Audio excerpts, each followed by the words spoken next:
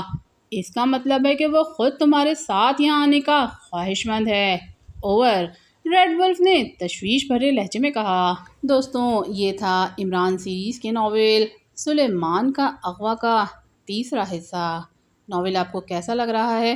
اپنی رائے کا اظہار کیجیے گا، مجھے اس کا انتظار ہے۔ بقیہ ناول سنیں گے ناول کے چوتھے پارٹ میں۔ تب تک کے لیے اللہ حافظ اینڈ ٹیک کیئر۔